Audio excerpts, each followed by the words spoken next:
আর একজন ছাত্রদল কর্মীও হামলার শিকার হলে অন্তর্বর্তী সরকারের বিরুদ্ধে কঠোর আন্দোলন গড়ে তোলার হুঁশিয়ারি দিয়েছে ছাত্রদল। সংগঠনের ঢাকা বিশ্ববিদ্যালয় শাখার নেতা শাহরিয়ার আলম সাম্য হত্যার প্রতিবাদে বিক্ষোভ মিছিল শেষে এই হুঁশিয়ারি দেন নেতারা। এ সময় ঢাকা বিশ্ববিদ্যালয়ের ভিসি এবং প্রক্টরের পদত্যাগ দাবি করেন তারা। এদিকে সাম্য হত্যা মামলায় গ্রেপ্তার ৩ জনকে কারাগারে পাঠানো হয়েছে। মঙ্গলবার মধ্যরাতে রাজধানীর সোহরাওয়ার্দী উদ্যানে ঢাকা বিশ্ববিদ্যালয়ের শিক্ষার্থী সাম্যকে হত্যার প্রতিবাদে দুপুরে বিক্ষোভ করে ছাত্রদল।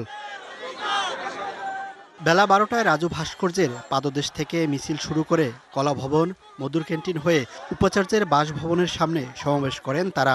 এই হত্যা কেসের দ্রুত তদন্ত করে এবং তাদের যারা হত্যাকারী আছে তাদের দ্রুত শাস্তি নিশ্চিত করতে হবে।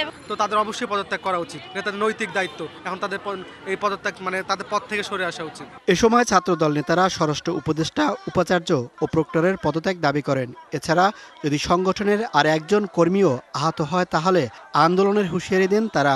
হত্যাকারীদের গ্রেপ্তারের এবং বিচার দাবি করছি। মাননীয় প্রক্টর এবং মাননীয় উপাচার্যের পদত্যাগ দাবি করছি। স্বরাষ্ট্র উপদেষ্টারও পদত্যাগ দাবি করছি। যদি আগামীতে এই রাজধানী ঢাকা সহ সারা বাংলাদেশে একজন ছাত্র দলের নেতা কর্মী আক্রান্ত হয় এবং ইন্টারিম সরকার যদি কোনো ব্যবস্থা না নেয়, আমরা সরাসরি সেই সরকারের পদত্যাগের দাবিতে ছাত্রদল রাজপথে নামবে। 2016 সালে মাকে হারানো সাম্য 4 ভাইয়ের মধ্যে সবার ছোট। খবর শুনে গ্রাম থেকে ছুটে আসেন তার খালা, ভেঙে পড়েন কান্নায়। সাম্যর 4টা ভাই, বাবা আছে। দুপুরে বিশ্ববিদ্যালয় মসজিদে জানাজা শেষে সাম্যর মরদেহ নেওয়া হয় গ্রামের বাড়িতে। মঙ্গলবার রাতে বিশ্ববিদ্যালয় এলাকায় সাম্যকে ছুরিকাঘাত করে একদল দুর্বৃত্ত। পরে সহপাঠীরা তাকে ঢাকা মেডিকেলে নিয়ে গেলে চিকিৎসক মৃত ঘোষণা করেন। সাম্য হত্যায় 7 সদস্যের তদন্ত কমিটি গঠন করেছে বিশ্ববিদ্যালয় প্রশাসন। Mohaiminul Khan Apu, DBC news, Dhaka. এ বিষয়ে বিস্তারিত জানাতে বার্তা কক্ষ থেকে যুক্ত হচ্ছেন স্টাফ রিপোর্টার মোহাইমিনুল খান অপু। কথা বলবো তার সাথে। অপু, যেহেতু ছাত্রদল নেতারা বলছেন যে আর একজন ছাত্রও যদি হত্যার শিকার হয় তাহলে অন্তর্বর্তী সরকারের বিরুদ্ধে তারা অবস্থান নেবেন, আসলে এই অবস্থানটা কেন? এই হত্যার সাথে কি কোনোভাবে অন্তর্বর্তী সরকার জড়িত, বা ছাত্রদল নেতারা আসলে কি বোঝাতে চাইছেন? তারা আসলে এটি ক্ষোভ প্রকাশ করে বলেছেন যে এর আগে একটি বেসরকারি বিশ্ববিদ্যালয়ে পারভেজ নামে একজন ছাত্রদল কর্মী নিহত হয়েছিল। এর পরবর্তীতে আজকে সাম্য গতকাল রাতে সোহরাওয়ার্দী উদ্যানে ছুরিকাঘাতে মারা যান। হাসপাতালে নেওয়ার পরে চিকিৎসক তাকে মৃত ঘোষণা করেন। এই পরপর দুটি ঘটনার পরে কিন্তু বিশ্ববিদ্যালয় কর্তৃপক্ষ ঢাকা বিশ্ববিদ্যালয়ে নিরাপত্তা ব্যবস্থা জোরদার করতে না পারার কারণেই কিন্তু তারা আজকে ক্ষোভ প্রকাশ করে বলেছেন যে আর একটি ছাত্রদল কর্মীও যদি আহত হন বা নিহত হন, সেক্ষেত্রে শুধু রাজধানী ঢাকা নয়, ঢাকার বাইরের যে কোনো জায়গাতেই কিন্তু যদি এমন ঘটনা ঘটে তাহলে তারা এই অন্তর্বর্তী সরকারের বিরুদ্ধে কঠোর আন্দোলনের ঘোষণা কিন্তু তারা দিয়েছেন।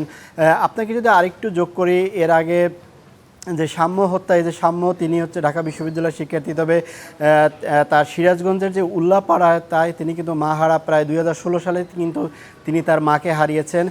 আজকে তাদের গ্রাম থেকে তার খালাসহ তার পরিবারের লোকজনের সাথে আমরা কথা হয়েছিল, তারা এসেছেন। তাদের যে স্বপ্ন ছিল সেই স্বপ্নগুলো কিন্তু আজকে গতকালকে তার হত্যার মধ্য দিয়ে শেষ হয়ে গিয়েছে।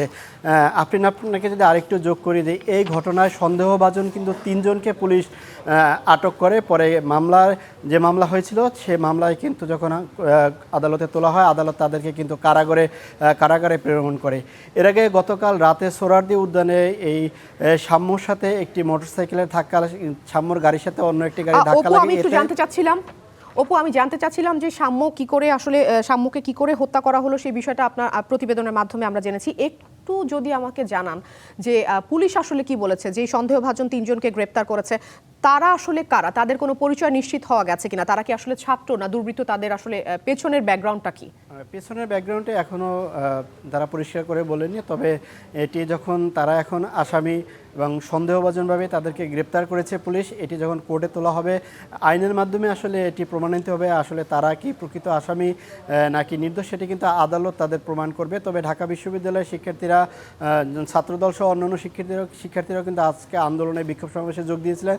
তারা যেটি স্পষ্ট করে বলেছেন যে এই বিশ্ববিদ্যালয় প্রাঙ্গণকে যেমনি তারা নিরাপত্তা চাচ্ছেন, তেমনি কিন্তু মাদক মুক্তের কথাও কিন্তু তারা বলছেন যে সোহরাওয়ার্দী উদ্যানে বিভিন্ন ধরনের মাদকের যে আসর বসে সেগুলো যেন প্রশাসন নজরদারিতে, এবং পাশাপাশি আরেকটু জোরালোভাবে কথা বলেছেন যে স্বরাষ্ট্র উপদেষ্টারা কিন্তু তারা পদত্যাগ দাবি করেছেন। উপাচার্য এবং ঘটনা ঘটেছে, সেই ঘটনার প্রেক্ষিতে কিন্তু তারা এই নিরাপত্তার যে বিষয়টি, সেই নিরাপত্তার বিষয়টি তারা নিশ্চিত করতে পারেননি। কিন্তু তারা পাশাপাশি কিন্তু এও বলে রেখেছেন যদি পরবর্তীতে যদি তারা এ ধরনের ঘটনা থেকে তাদেরকে নিরাপত্তা দিতে না পারে সেক্ষেত্রে কিন্তু তারা আন্দোলন করবেন। তবে তাদের প্রতি সম্মান রেখেই তারা কোনো ধরনের যেন শ্লীলতাহানি বা অন্য কোনো অপ্রীতিকর ঘটনা না ঘটে সেই বিষয়টিও কিন্তু তারা ছাত্রদলের নেতাকর্মীদের কিন্তু বলেছেন।